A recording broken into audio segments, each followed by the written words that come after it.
Estamos aqui com mais uma edição de Reconversa. Eu e o Serelepe Valfrido Vardi. Gostou do Serelepe? Minha avó usa essa expressão. Eu e o Serelepe Valfrido Vardi, neste que é o mais invejado podcast do país.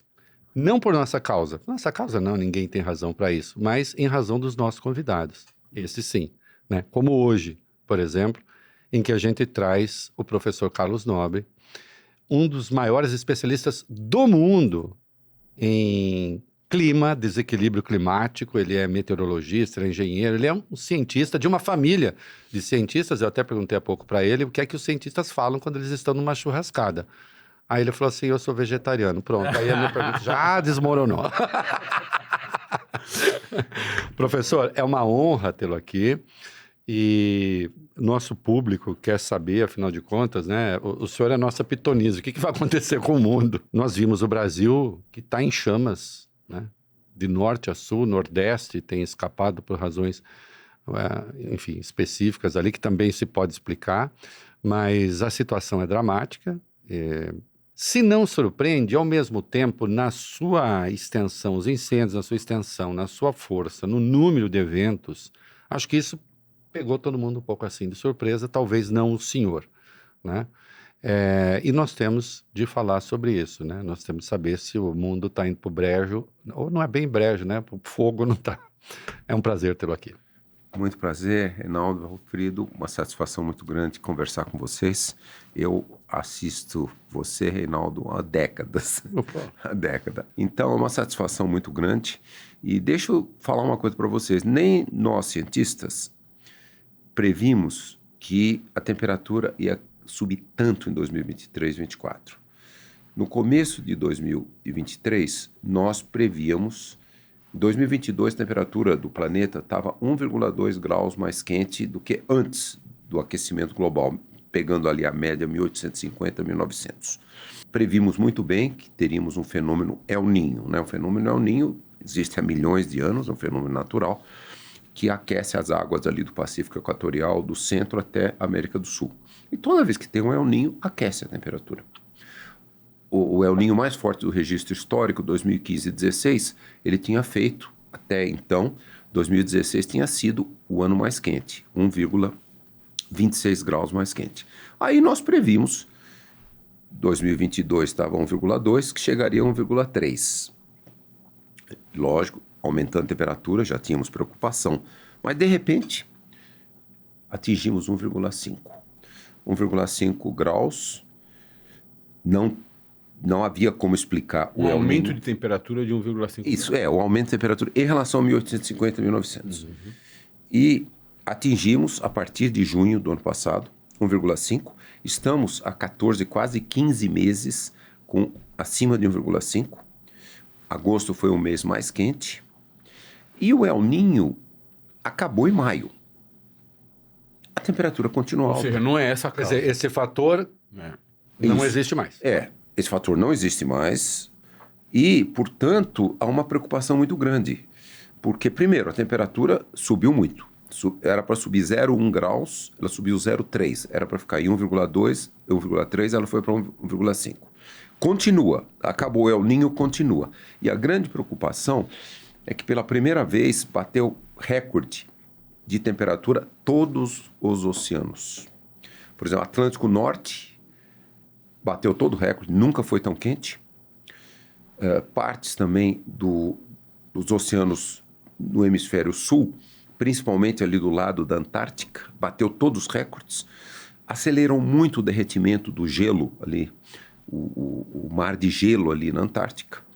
Então, milhares de cientistas estão tentando explicar por que a temperatura subiu tanto. Não tem uma explicação científica clara ainda. E aí, o maior desafio, será que a temperatura baixa ou não baixa mais? Acabou o El Niño, ela continua alta. Agora, em outubro, novembro, começa o oposto do El Niño, Laninha. Mas é um Laninha fraco. Que é o resfriamento. Que é o resfriamento ali do Pacífico Equatorial Centro-Leste. Mas é um Laninha fraco.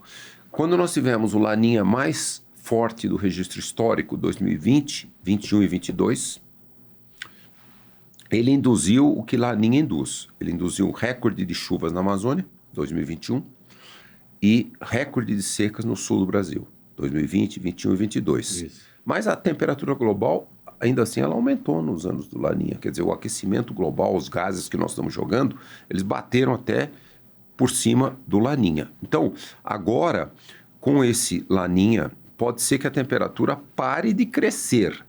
Mas existe um enorme risco. Se 2025 a temperatura continuar 1,5 graus, então provavelmente a ciência, tenho quase certeza, ela vai dizer, atingimos 1,5 graus. Por que é tão perigoso? Porque o Acordo de Paris 2015 e depois a COP 26, 2021, em Glasgow, na Escócia, elas falaram, não podemos deixar a temperatura passar de 1,5 graus. E aí, lá, em 2021, lá na Escócia, falaram, para não passar de 1,5 graus, nós temos que reduzir as emissões globais em 43% até 2030 e depois zerar as emissões líquidas até 2050. Isso para não passar de 1,5 graus. Agora, imagina se o ano que vem nós atingimos 1,5 graus e a ciência fala, chegamos a 1,5 graus. Então, se continuar com essa meta, reduzir em 43% até 2030 e zerar só em 2050, nós vamos chegar em 2050 talvez até com 2,5 graus. É uma explosão climática. Não podemos deixar isso acontecer. Ainda não sabemos se a temperatura vai ficar 1,5. Mas outro detalhe importante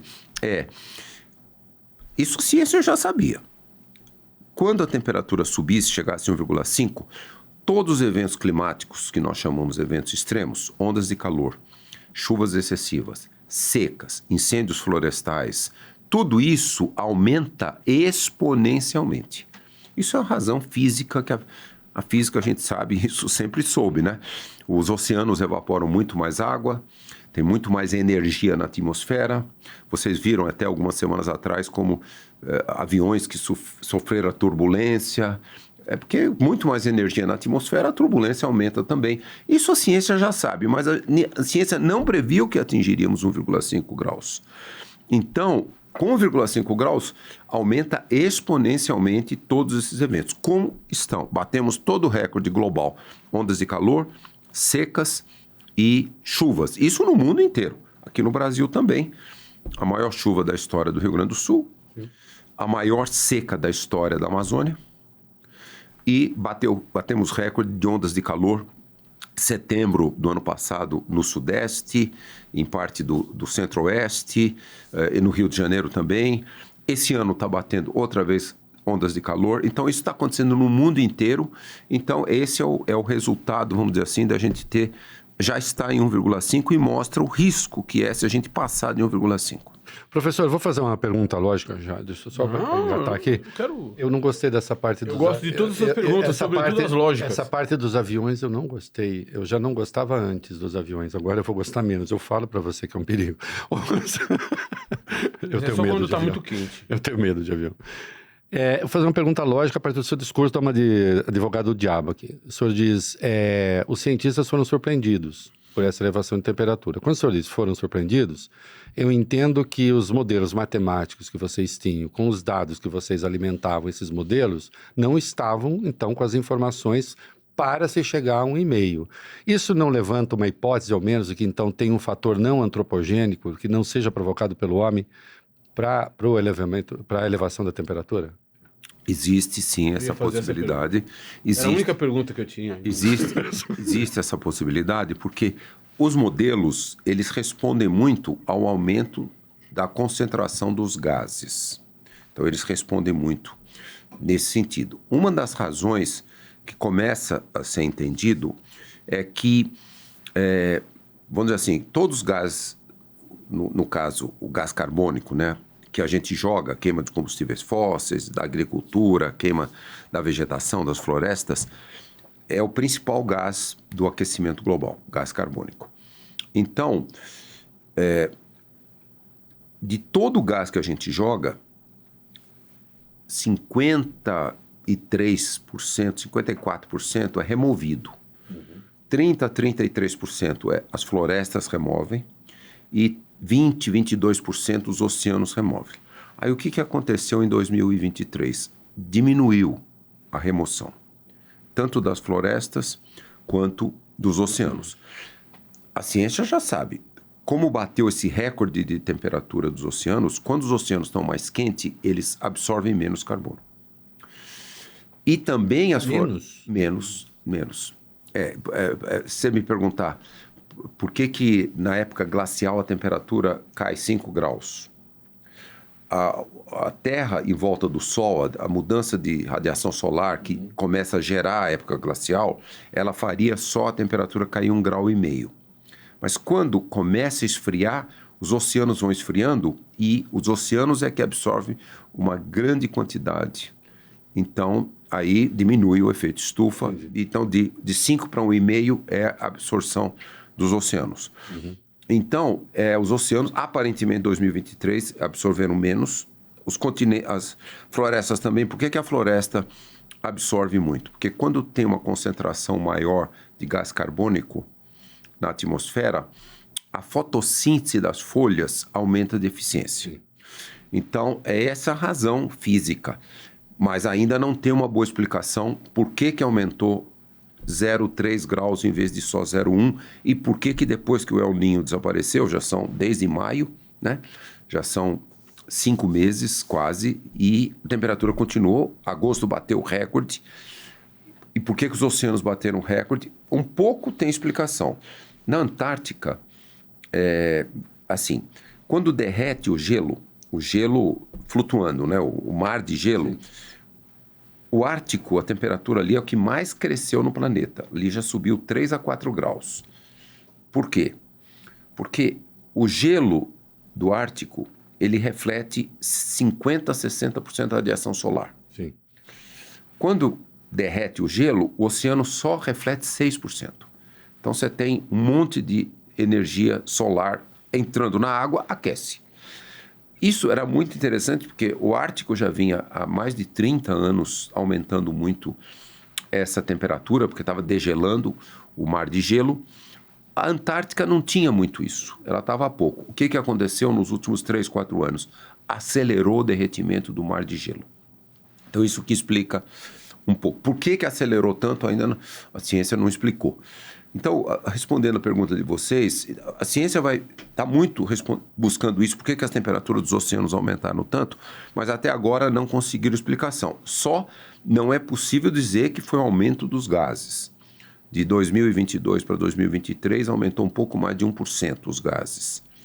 Mas, de novo, aumentou... Então não é possível dizer... Não, aumentou a emissão, sim. Mas os oceanos e as florestas retiraram menos. Sim. Então, aumentou um pouco a concentração, aumentou mais a concentração.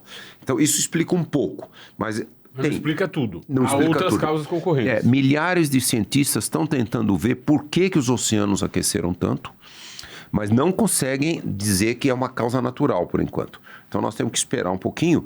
Agora, a grande preocupação é que se ficar 1,5 graus o ano que vem, 3 anos, vamos dizer assim, com 1,5 graus, então o que a ciência está dizendo agora é que se atingir essa temperatura, não dará mais para esfriar.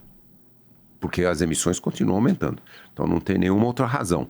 Então, se atingirmos o ano que vem mais um ano, chegarmos até o começo de 2026, 3 anos com 1,5, com os oceanos tendo essa temperatura máxima, aí diminui a absorção de gás carbônico pelos oceanos, aí não tem mais jeito, a temperatura vai ficar 1,5 graus. Muito bem.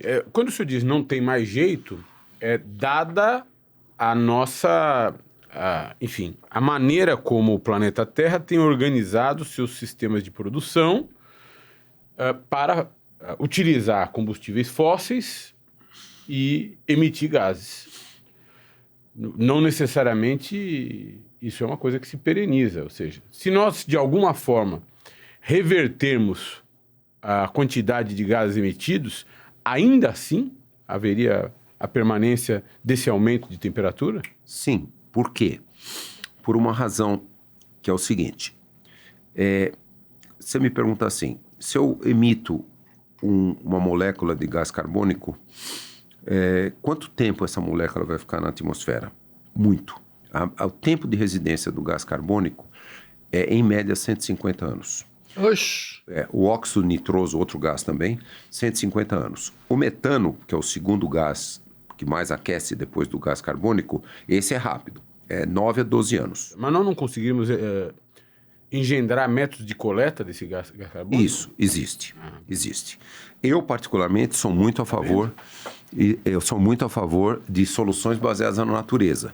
Eu fico muito preocupado com outras técnicas que se fala de usar técnicas de engenharia para remover o gás carbônico. Já existem até alguns laboratórios que fazem isso, lá no Oceano Atlântico no norte, perto do Ártico, e é possível, hoje já fazem, eles puxam o gás carbônico, fazem reações químicas, transformam o gás carbônico numa espécie de um calcário, que tem uma vida de milhões e milhões de anos, mas hoje o custo é alto. Para tirar uma tonelada de gás carbônico com essa engenharia é $200 a $500.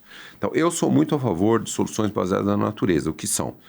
Você fazer grande escala restauração dos biomas.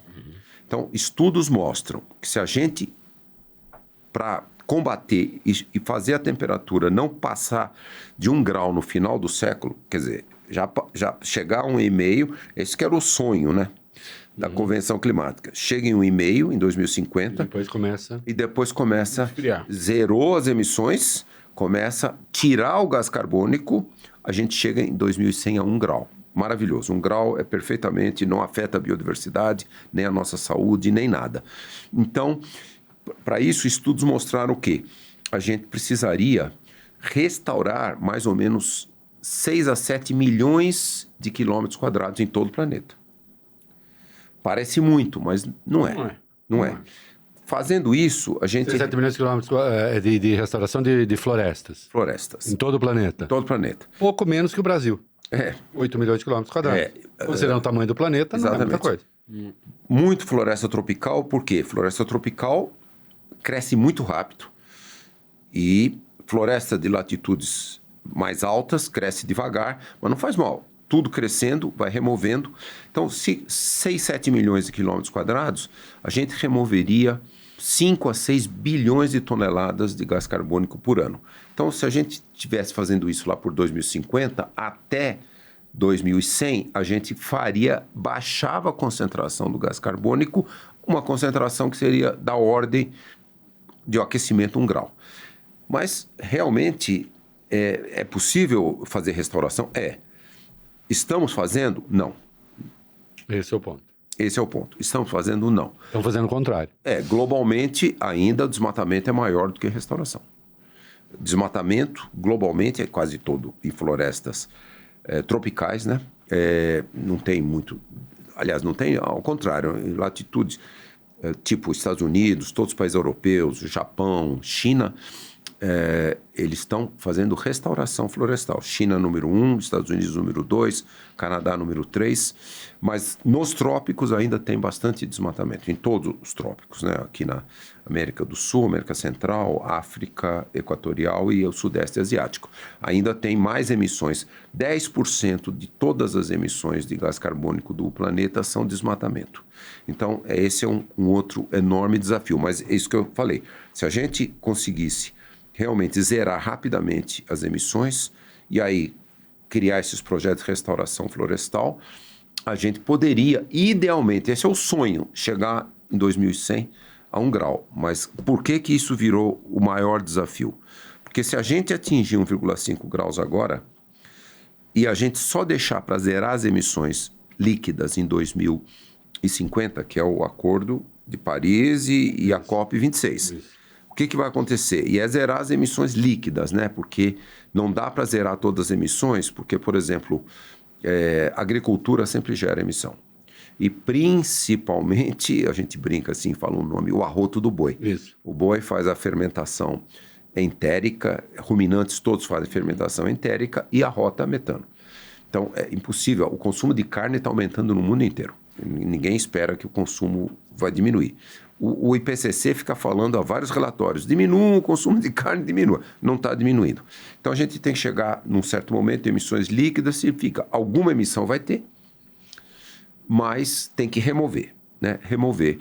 Mas se a gente for agora zerar as emissões líquidas em 2050, se a gente atingir 1,5 agora, ano que vem, a gente pode chegar a 2,5 em 2050, zerando as emissões só em 2050. Então, esse é um enorme risco. Por que é um risco? Deixa eu explicar para vocês. A ciência mostra uma coisa chamada pontos de não retorno. Existem mais de 20 pontos de não retorno. Por que a COP, lá em Glasgow 2021, ela bateu o martelo que não pode passar 1,5? Porque vários estudos foram feitos, o IPCC fez um relatório em 2018, mostrando a diferença de 2 para 1,5. Um monte de coisa acontece, mas deixa eu dar o mais trágico. Com 2 graus, vai levar à extinção de praticamente todas as espécies de recifes de corais no mundo, quando o oceano atinge 2 graus. Então, extinção. Os recifes de corais, eles mantêm 18% a 25% da biodiversidade aquática, tudo ali ao redor deles. Sim. O que nós estamos vendo nesses anos que bateu o recorde de temperatura dos oceanos? Maior recife de coral do mundo, na Austrália, 2.300 quilômetros, branqueando. Tô morrendo. Semana passada, um estudo científico mostrou aqui na costa de Alagoas, um belíssimo recife de coral, branqueando. Abrolhos, branqueando. Se a temperatura dos oceanos atinge 2, morre tudo. Morre. E outra coisa, extinguir os recifes de corais, você vai extinguir centenas de milhares de espécies aquáticas, oceânicas. Então mostra o risco. Olha, então, se a gente for nessa linha, zerar as emissões líquidas em 2050, nós vamos provavelmente chegar globalmente a temperatura 2,5 graus. Então, isso vai levar. Então, esse que a gente fala, ponto de não retorno. Falei para vocês dos recifes de corais e aquele monte de espécies dos oceanos, mas tem outros muito ruins para nós. Eu fui o primeiro cientista que publicou artigos científicos em 1990 e 91, 35 anos atrás quase, mostrando que se desmatasse muito a Amazônia, passa do ponto de não retorno da Amazônia. Mas lá atrás, quando eu fiz esse estudo em 1988, 89, porque estava aumentando muito o desmatamento da Amazônia brasileira nos anos 80. Sim. Aí eu fiz o estudo, naquela época o desmatamento estava 7%. Eu fiz o estudo e falei, se o desmatamento passar de 50%, todo o sul da Amazônia desaparece. E o que era esse estudo? Eu mostrei que se desmatasse muito a Amazônia, todo o sul da Amazônia, do Atlântico até a Bolívia, a estação seca ficaria 6 meses. O bioma que tem estação seca de 6 meses é o Cerrado, savana tropical. O que é triste a gente ver para a Amazônia? É que agora a estação seca em todo o sul da Amazônia, do Oceano Atlântico, sul do Pará, norte de Mato Grosso, sul do Amazonas, Acre, Rondônia e a Amazônia boliviana, 2,3 milhões de quilômetros quadrados, a estação seca já está 4 a 5 semanas mais longa agora, comparado com 40 anos atrás. Uma savanização em curso. Começou. O sudeste ali do sudeste da Amazônia, sul do Pará, norte de Mato Grosso, a floresta já virou fonte de carbono. Nos anos 90, a floresta amazônica removia 1,5 até 2 bilhões de toneladas de gás carbônico por ano. Como eu falei, todas as florestas do mundo absorvem. A floresta já virou fonte, enorme mortalidade de árvores. Então, o risco da Amazônia passar do ponto de não retorno é gigantesco. Por isso que eu digo, se a temperatura chegar em 2050 a 2,5 graus, não tem nenhuma possibilidade. Pelo menos 50% da Amazônia vai se degradar, a gente chama autodegradação. Não precisa mais ninguém lá cortar a árvore. Vai se degradando até 70%. Alguns estudos mostram que até 70%. Só sobraria a floresta ali do lado dos Andes, porque ali chove 3 a 5 metros de chuva por ano. Mesmo que caísse a chuva, mantém a floresta. Então, isso aí liberaria entre 250 e 350 bilhões de toneladas de gás carbônico. Então, esse é um ponto de não retorno. Eu falei primeiro dos recifes de corais, falo do segundo, deixa eu falar de um terceiro.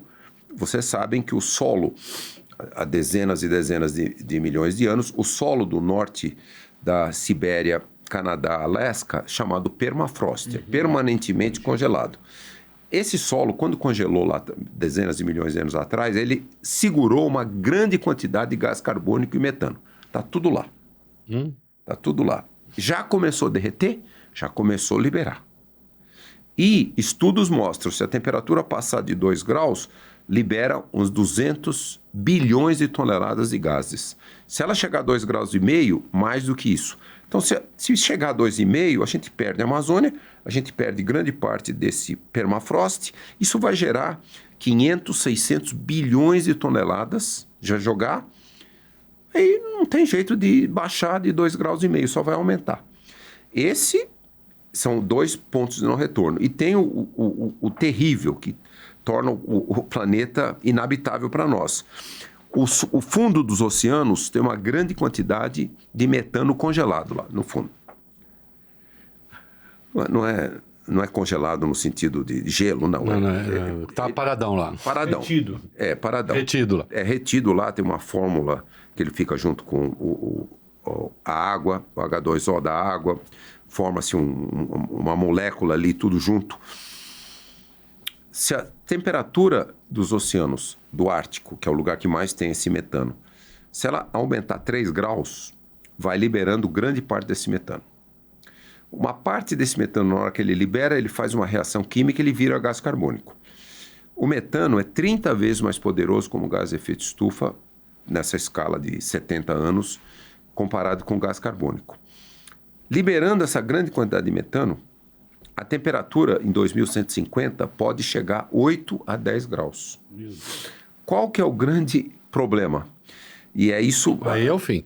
Não, então, antes disso pode ser o começo do fim, deixa eu explicar. Se a temperatura continuar a aumentar e começar, a gente libera esses pontos de não retorno, a floresta amazônica e o permafrost, e não acelera, não cria esses projetos para tirar grandes projetos de restauração florestal, aí, se a temperatura chegar... E outra coisa, quando a temperatura aumenta, como a gente já conversou aqui, aumenta muito dos oceanos, eles param de remover. As florestas, quando aumenta a concentração de CO2, como eu falei, a fotossíntese aumenta. Mas quando aquece muito, ondas de seca ficam muito grandes, degrada as florestas. Então... Aí ele emite. Aí ele emite. Então, se chegar nesse ponto, a gente pode chegar em 2100, vou usar um numerinho 2100, se a gente chegar a 4 graus em 2100, olha, mesmo nós aqui, eu não estarei vivo, acho que Não seja pessimista. Nenhum de nós estará vivo. Não. 2100. Fale pelo senhor. É apenas daqui a um pouquinho, né? Um pouquinho, 75 anos e tal. Mas assim, os nossos bisnetos e tataranetos, né? Aqui em São Paulo, uns 200 dias por ano seria inabitável. Rio de Janeiro, quase todo ano. O que é... Por que o planeta vai se tornar inabitável para grande parte da população? Nós, Homo sapiens, evoluímos em 200, 250 mil anos. Nunca a temperatura passou dessa temperatura que nós estamos vivendo hoje. Os nossos antepassados lá, que evoluíram dos primatas, começaram a andar, né? Homo erectus. 2 a 3 milhões de anos. Para a temperatura estar acima de 2 graus, nós temos que ir mais de 4, 5 milhões de anos atrás. Lógico, tinha primatas, mas não os nossos antepassados. Então, o que aconteceu? Nós não conhecemos esse negócio. Então, o que aconteceu? Na nossa evolução biológica, olha, todo mundo sabe, os animais todos, praticamente todos, mamíferos todos, a gente consome alimento e aí tem reação química no nosso corpo, gera calor. Calor é importante, né? Mantemos a temperatura 36, 36,5, mas gera muito calor. Então, como que na nossa evolução biológica de milhões de anos, Homo sapiens e Homo erectus, como que a gente perde calor? Quando a temperatura do ar está mais frio que 35 graus, a temperatura externa nossa é 35, Quando a temperatura está mais fria, a gente joga calor, a gente irradia calor. Quando a temperatura do ar está mais quente que 35, é uma belíssima evolução, por isso que a gente precisa tanto água. Não é só para urinar, é transpirar. É uma evolução belíssima. Então, a gente sabe disso, né? Então, quando a temperatura está mais alta, nós transpiramos, nós trazemos a água aqui para a pele, aí na hora que a água pega a energia da pele para virar vapor, tem que usar energia, e esfria a pele. Essa é a evolução nossa, ecológica, de milhões de anos. Qual que é o problema? Nós não evoluímos para aguentar uma temperatura, por exemplo, 4 graus mais quente. Então, 4 graus mais quente, toda a região equatorial fica inabitável. Por quê? Porque a temperatura vai crescer tanto. Então, quando você tem temperatura muito mais alta e também vapor d'água na atmosfera, não evapora mais a água da transpiração. Então, com 4 graus, toda a região equatorial fica inabitável. Idosos, bebês, pessoas doentes vivem só meia hora sem perder calor. Chama estresse térmico. Sabe quando que eles descobriram o estresse térmico? Quando eles fizeram os primeiros trens com lenha, né? Não tinha ainda carvão. E aí eles perceberam assim... Fornalha. Eles perceberam que, às vezes, aquela pessoa que ficava jogando ali a lenha na fornalha morria. Foi aí que... Isso faz tempo, né? Isso foi século XIX. Aí que a ciência de médica começou... Por que essa pessoa morreu? É porque ela ficava ali jogando a lenha do lado da fornalha, muito quente, e pronto, o corpo não perdia mais calor e morria. Então, aquecia. Então é isso. Assim, meia hora, idosos, idosas, bebês e pessoas doentes, e adultos saudáveis 2 horas. Esse é o limite. Então, 4 graus, toda a região equatorial, a não ser que seja uma montanha alta, inabitável. Aqui São Paulo, pelo menos uns 200 dias, e também latitudes médias no verão, inabitável. Isso com 4 graus. Se chegar na metade do outro século, aquele número que eu falei, 8 graus, 10 graus, então o único lugar habitável ainda será a Antártica, o Ártico, só. Então, é só para dizer, é isso que eu quis dizer, a nossa evolução Homo sapiens e Homo erectus não criou, e aí a ciência médica já diz, não tem jeito de fazer o nosso corpo evoluir, porque isso está na nossa biologia, está no nosso DNA. Claro. Para a gente ficar resistente e poder perder calor de outra maneira, tal. Então, isso é só para dizer, se a gente não controlar o aquecimento global, nós vamos tornar grande parte desse planeta no próximo século inabitável. O senhor fez referência a alguns lugares, desculpa, Rei. Sim. Só que é uma curiosidade, né? Para saber onde eu vou comprar um terreno. O senhor fez referência de Rio de Janeiro, inabitável. São Paulo, o senhor falou 200 dias. Com 4 graus, uns 200 dias de inabitável. Onde é que dá para morar nessa situação?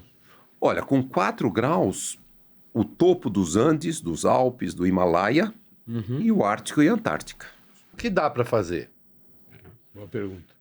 Então, nós temos que salvar o planeta.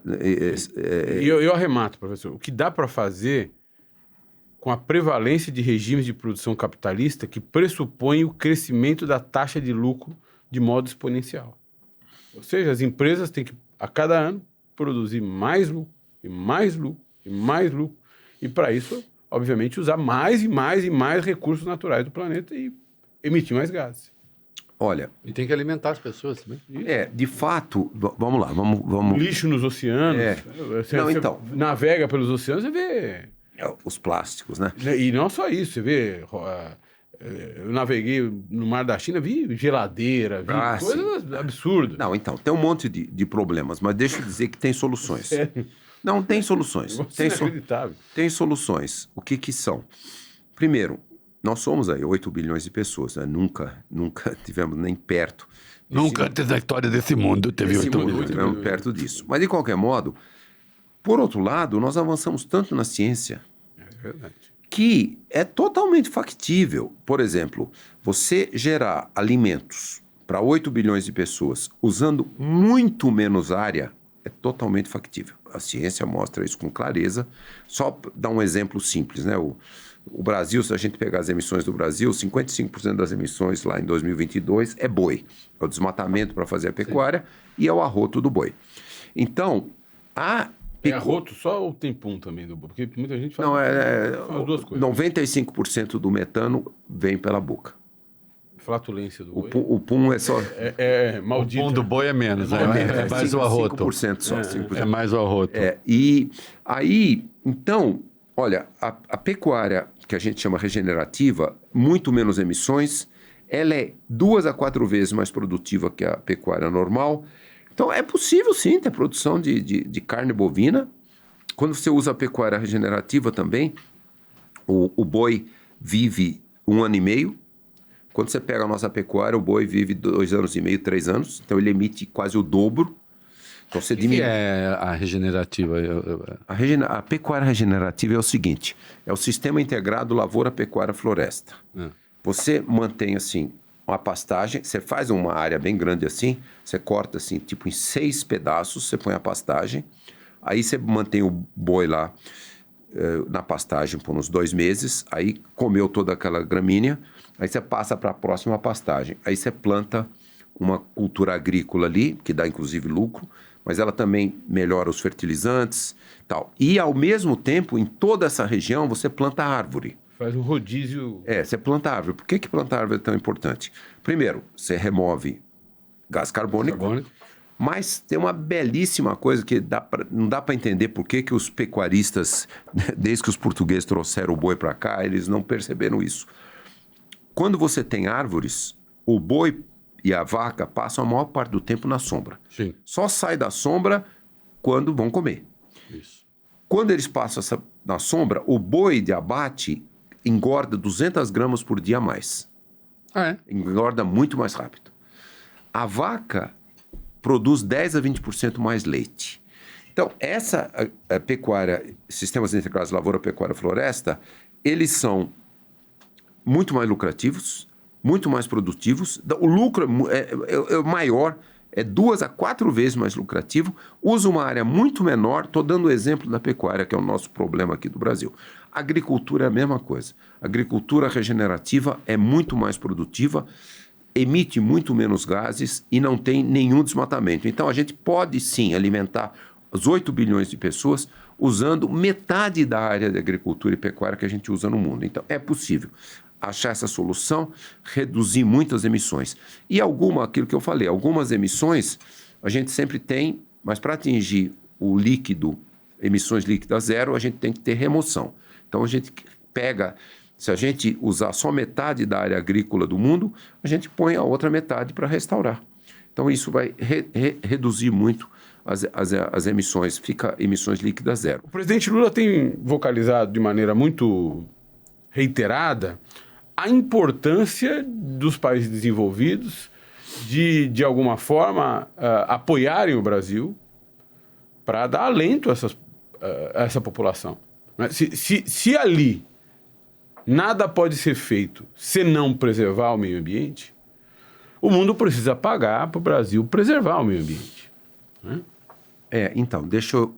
Até foi bom você fazer essa pergunta, que eu até menciono aqui, mostro para vocês esse projeto que nós estamos desenvolvendo lá na Amazônia, chamado Amazônia 4.0, e eu também tenho feito estudos com alguns pós-doutores que trabalham comigo, e nós provamos o quê? Demonstramos o quê?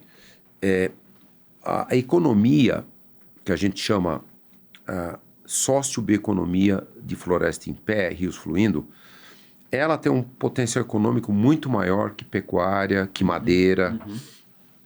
Por exemplo, tem mais de dezenas e dezenas de boas cooperativas na Amazônia. Algumas cooperativas produzem mais de 50 produtos da floresta, da biodiversidade, da floresta, aquáticos. Essas cooperativas, foi muito interessante, porque essas cooperativas, os cooperados todos já atingiram a classe média, e os fornecedores, por exemplo, uma das cooperativas tem 1.800 fornecedores dos produtos. Todos os fornecedores já atingiram pelo menos a classe C e muitos atingiram a classe B. Então, essa é o grande potencial econômico da Amazônia. Os indígenas estão na Amazônia há 12 a 14 mil anos. Eles já utilizaram 2.300 produtos, 1.350 plantas medicinais, 250 frutas e todos os outros, material têxtil, infraestrutura, tudo. E essas cooperativas estão processando cerca de 50 produtos. Então, o potencial que a Amazônia tem é para essa nova sociobioeconomia. E os nossos estudos mostraram o lucro dessas cooperativas de sistemas agroflorestais não madeireiros. Vamos dizer assim, R$ 1.500 a R$ 3.500 por ano por hectare. E essas cooperativas empregam 10 a 20 trabalhadores numa área de 100 hectares. Vamos comparar com a pecuária na Amazônia. Lucro é 200 a 300 reais por hectare por ano e 100 hectares empregam 1 a 2 empregados. Soja, um pouco mais de lucro, mas emprega meio a 1 em 100 hectares. Então, isso é para demonstrar que o grande potencial econômico são os produtos da biodiversidade. E aí vem o nosso grande desafio. O potencial econômico, sim. Mas quando a gente pega para o Brasil todo, o Brasil tem a maior biodiversidade do planeta. Nós temos 15% a 18% de toda a biodiversidade. Mata Atlântica, Amazônia, Cerrado, Caatinga e Pantanal. Mas aqui, olha, só para dar um dado para vocês. A carne bovina vendida lá no portão das fazendas, das pecuárias, ela representa 6% do nosso PIB. Todos os produtos da nossa biodiversidade, 0,3% a 0,4% do PIB. O número 1 é mandioca, número 2 é açaí, etc., cacau, castanha, buriti, cupuaçu, etc., etc. Na Amazônia, a pecuária é 17% do PIB.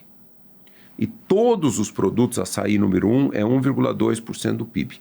Então você vê, um produto, carne bovina, é 15 vezes mais do que todos os produtos da nossa riquíssima biodiversidade.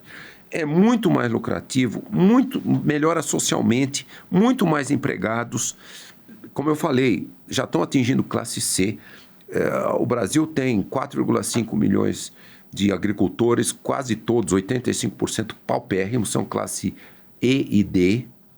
Então, isso mostra, é esse o desafio. Então, o nosso desafio é que nós precisamos aumentar muito essa economia, a economia da biodiversidade, que nós chamamos sociobioeconomia de florestas em pé e rios fluindo.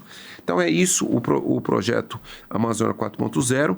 Nós estamos capacitando comunidades lá agora para industrializar o cacau e o cupuaçu, para fazer chocolate e o chocolate de cupuaçu, chama Cupulate. Já capacitamos 2 comunidades, Resex, Tapajós, Arapiuns e Santarém, também ali perto de Santarém, Associação das Mulheres Produtoras de Cupuaçu, Belterra, chama Amabela Associação, e vamos capacitar a primeira comunidade indígena ainda esse ano, final do ano, a comunidade indígena Paiter Suruí, lá em Rondônia. Essa comunidade indígena é aquela que tem aquela líder indígena muito importante chamado Chai Suruí.